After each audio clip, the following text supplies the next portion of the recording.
Could Bill Belichick be on his way to the city of Angels? A recent report has linked him to the Los Angeles Chargers. We're going to be discussing that on today's edition of NFL Daily. And then also, we're going to be discussing when will Aaron Rodgers return to the New York Jets? Will he return at some point during this 2023 season? And then also, I'm going to tell you why firing Ken Dorsey, the Bills offensive coordinator, or at least former Bills offensive coordinator, was a bad idea by the Buffalo Bills. Can't wait to break it all down with you guys today. But before we get things going, make sure you click that subscribe button for daily and free NFL analysis right here on YouTube, right here on Chat Sports. Thank you guys so much for all of your support. Now let's get into today's news and rumors, starting with Bill Belichick, where there's a recent report that came out earlier this week that Belichick wants to come to LA to be the next head coach / GM of the Los Angeles Chargers. Now, of course, two things are going to need to happen for this to happen, right? The Patriots are going to have to part ways with Belichick at this point with the way that New England season is going. Certainly seems like Belichick is going to be on the open market. And then also the Chargers are going to have to part ways with Brandon Staley. And because the Chargers are currently sitting outside the current playoff picture right now at 4-5, if they miss the playoffs with the kind of roster talent that they have there in LA, I think Brandon Staley is likely gone. So this is definitely something that's possible, and I do think it's something that makes sense for Bill Belichick. So you look at the reasons here. You got a young, promising QB with unlimited arm talent here when Justin Herbert. Okay, Justin is going to be one of the more favorable quarterbacks in the National Football League to start a career with if you're an NFL head coach candidate, right? So if they end up firing Brandon Staley, this Chargers job is once again going to be one of the more valuable and more reasonable jobs available around the National Football League. Also, the Chargers have multiple core pieces everywhere along this offense and defensive roster. You still got Derwin James, Joey Bosa. Of course, we mentioned Justin Herbert, Austin Eckler. Keenan Allen is still kicking in there, and Quentin Johnson is a very talented young wide receiver as well. Also got Rashawn Slater, a nice building block on the offensive line there at left tackle. And Belichick also reportedly loves California. He loves the beach. Now, I wouldn't necessarily say I would have called Belichick somebody that I would expect to love California, especially LA. But according to a report of someone close to him, he wants to come into LA and he wants to be the next Chargers head coach and GM. Now, my take on this, when it comes to Bill Belichick, there's a lot of people that are disrespecting him right now. Lots of people are saying, oh, it was all Tom Brady. Bill Belichick is overrated as a head coach. And I think that, those people are kind of being prisoners of the moment a little bit. The Patriots stink right now, but you look back at Belichick's career, 3 of the Super Bowls that he has won with the Patriots was because the defense helped in a significant way, right? You look at that Rams Super Bowl with Tom Brady, the last one in New England. It was Bill Belichick's defense that was shutting down Sean McVay. You guys remember how low scoring that game was, and it was Belichick, not Brady, that was really responsible for winning that football game on the game's biggest stage. And then also early in Tom Brady's career, before he really became the perennial MVP candidate and the GOAT, right? It was the defense in the early years of that Patriots dynasty that was getting the job done. Bill Belichick is still one of, if not the best defensive mind in the history of the National Football League. You don't have the amount of success that you have as an organization like the New England Patriots without a great head coach and defensive mind like Bill Belichick, but he sucks as a GM. He can't build a team, and really, I just don't think it's really feasible for anybody in the National Football League to both be a head coach and lead the front office. I just don't think it's a feasible job. I think there's just too many moving parts here. And I think you've seen that with the Patriots because their roster talent has completely deteriorated over the last several years that Belichick has been the GM. So I really think if Belichick wants to get back to winning Super Bowls, he needs to humble himself here, man. He needs to go to the next team and say, you know what? I want to partner with a GM. I don't want to do everything myself. He has to humble himself at this point in his career. I think he's arguably the greatest head coach in the history of the game, but he's a head coach. He's not a GM. So if I were Belichick, I would humble myself. I'd say, you know what? I just want to coach. I don't want to go over the day-to-day front office stuff. That's just too much work on my plate, and I'm going to focus on bringing my next team a world championship. Now, what's your take on the whole idea of a head coach being a GM? Do you think head coaches should ever be the GM of their teams? Type yes or type no. This is going to be the pinned comment on today's show. So YouTube's going to throw you an ad break here. in just a couple of seconds when that happens. Take advantage of that time by answering today's pinned question with a yes or a no. Now let's talk about Aaron Rodgers. And listen, we've heard all the rumors, and we've seen the photos, and we've seen the videos of Aaron Rodgers just months off of that Achilles surgery, throwing footballs, walking around, looking relatively healthy. And, Rodgers is somebody that's going on the Pat McAfee show and talking to reporters and saying all these different things about how he wants to be back by mid-December. He told the Pat McAfee show this week that he's expected to be back with the Jets full-time by Thanksgiving. So that's late November, and he's going to be eyeing a return for mid-December, maybe week 15, 16. So if the Jets are still there, in the playoff race, it's absolutely possible that Aaron Rodgers could return this year if the rehab continues to go well. And let me just tell you, man, with somebody that's this old, somebody that's this age, recovering this quickly, this is absolutely unheard of.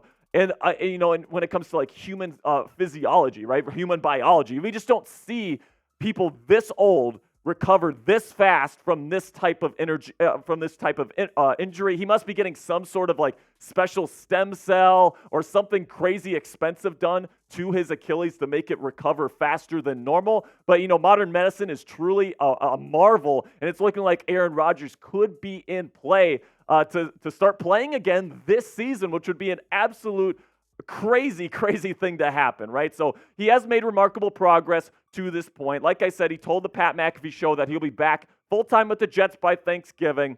And the big question is here, is he actually going to return by mid-December? I think it's really going to come down to this. If the Jets are in the playoff race, those final couple weeks of the season, he'll be back. If they're not and they're out of the playoff picture, they're going to play it safe, and Aaron Rodgers will be the starting quarterback for the New York Jets Week 1 during the 2024 season with 100% healthy. So now coming up here, I'm going to predict whether or not Aaron Rodgers will actually play for the New York Jets this season. But first, I want to tell you about today's sponsor at Game Time, the only ticketing app that I have on my phone. Personally, guys, I'm somebody that loves to get tickets last minute, whether it's a concert with my girlfriend, whether it's an MLB baseball game or NBA basketball game with the boys. I love to get last-minute tickets, and Game Time's perfect for that because not only do they have the lowest price guarantee, so you don't have to go to all these different ticketing apps to find the best price, but also they got flash deals right before game time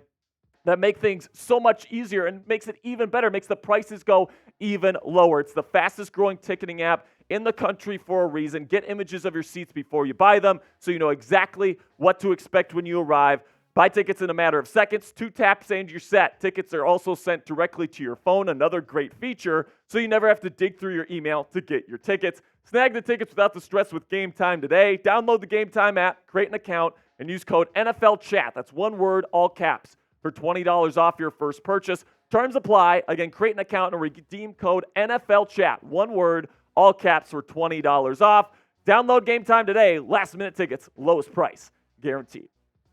Now, my personal opinion here is I do not think that the New York Jets are going to be in position to make the playoffs by the time that Rodgers is healthy enough to play. So I think that at the end of the day here, the Jets are going to play it safe. They're going to say, Aaron, heal up, make sure you're 100% ready to go next year's training camp, and we'll see you next year. And then, with the defense, with the way that defense is playing, with Garrett Wilson still being as young as he is, Breece Hall is really good as a running back as well. The offensive line, when healthy, is going to be nice. Right, next season, the New York Jets prospects look really, really good, especially if we get the MVP caliber Aaron Rodgers that we're so accustomed to seeing when he was playing in Green Bay. Now, will he come back? Let me know your prediction down there in the comment section. Will Aaron Rodgers play again here in 2023? Type P if you think he's going to play, or type S if you think the Jets are going to sit him. All right, next topic here. Let's go over Ken Dorsey, the offensive coordinator, or former offensive coordinator for the Buffalo Bills, who got fired after that Monday Night Football embarrassment to the Denver Broncos. And you know what? I have a bad taste in my mouth from this move, all right? Because I don't think it was Ken Dorsey's fault that they lost that football game. And I don't think it's his fault that this team is currently sitting where they're sitting in the AFC playoff picture right now, which is currently outside of the playoff picture, right? So you look at the offensive stats this year, everything is in the top 10. Points per game, yards per play, yards per game, third down percentage, and red zone percentage. And a lot of these are in the top 5 as well. This is a good offense right now, right? Like, they give up the football too much, right? We all know about the turnovers with Josh Allen. They fumbled it a bunch of times against Denver on Monday night last week. We all understand that. And they've definitely given away some games. But I don't think it's on Ken Dorsey's. I think it's more on Sean McDermott. It's more on the team as a whole. I think they really miss Leslie Frazier as their defensive play caller. And I really do think this is going to turn out to be a mistake for Buffalo. I think this offense might even get worse to this point because Joe Brady's coming in. You have this little bit of an unstable dynamic right now in that offensive play caller chair when you had stability there, right? And all you really had to do is get Josh Allen to kind of clean things up a little bit, if that's even possible. All you had to do is not put 12 freaking people on the field when Will Lutz misses the game-winning field goal, right? These are just the things that the Buffalo Bills need to get right, and I think that they're addressing the problem in the wrong way here by firing Ken Dorsey. Now, if you want more NFL opinions and analysis on X or Twitter, whatever you guys want to call it, you can check me out at Jack_Sperry. Really do appreciate all of your guys' support. So if you want some more NFL content from me on Twitter, go ahead, check me out at Jack_Sperry. Now, before I say goodbye, there's some pretty interesting dynamics at the quarterback position going around in the league right now, starting in Cleveland. And listen, if you haven't heard about the Deshaun Watson season-ending shoulder surgery to this point, I think you're living under a rock. But yes, Deshaun Watson's going to be out for the rest of the season, going to go under shoulder surgery. And now the big question is, does Cleveland, sitting at 6-3 and third place in the AFC North, actually have a shot to make the playoffs? Because right now they're right in the thick of the AFC playoff picture. They're the number 6 seed in the AFC right now. However, I think that this conference is going to be too difficult for Cleveland with Dorian Thompson-Robinson coming in to really get things going. I think Cleveland's in trouble. I think that with the Chargers and the Bills and all these different good teams, and the Bengals for that matter in the division, that are still behind them in the AFC playoff picture, I just don't see Dorian Thompson-Robinson, as good as he was in the preseason. I think that Dorian Thompson-Robinson is going to take his lumps in his rookie year. I think that when he already had the opportunity to play this year in the regular season against the Baltimore Ravens, he was absolutely terrible in that football game. I mean, granted, the Ravens are a really good defense. Granted, the Ravens are a really good defense, all these different things. He was told the morning of the game that he was going to play. But look at these stats, man. It was just absolutely awful. 19 of 36, 121 yards passing, no touchdowns to 3 interceptions.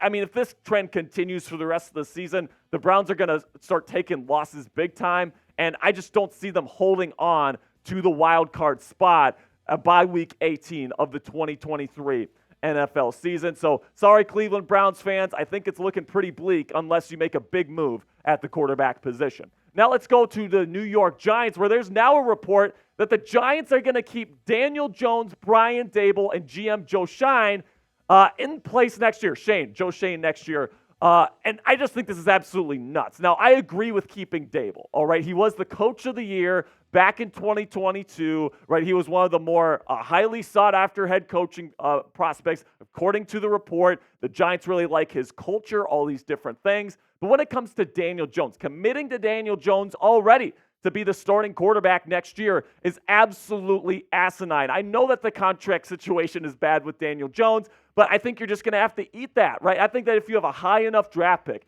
you have the opportunity to get either Caleb Williams or Drake May or maybe even Bobby Penix Jr., early in the first round, I think you got to take that opportunity and you just got to bite the bullet and make Daniel Jones the backup quarterback at this point. I mean, Daniel Jones is not a good NFL quarterback. He doesn't push the ball down the field. He's very a game manager-ish. And this year, he wasn't even that. I mean, last year, he had a really high completion percentage. He did a really good job protecting the football. This year was the exact opposite. And the offensive line has never been good for DJ. I completely acknowledge that. But as somebody that watches the film on all these guys, Daniel Jones is not a good NFL quarterback, and he's not like he's somebody that's going to elevate this Giants roster moving forward. I think if Brian Daboll wants that chance to prove that he is the guy that can bring another Super Bowl to the Meadowlands, I think he's got to get a new quarterback. But let me know what you guys think down there in the comment section. Is it time? Should the Giants get a new starting quarterback for the 2024 season, whether it be in the draft, trade, free agency. Let me know what you guys think down there in the comment section. Type R if you want to replace Jones, or type K if you want to keep him. All right, that'll be it for today's show, guys. Really do appreciate all of your support. Make sure you click that subscribe button for more NFL news and rumors coverage for free here on YouTube every single day.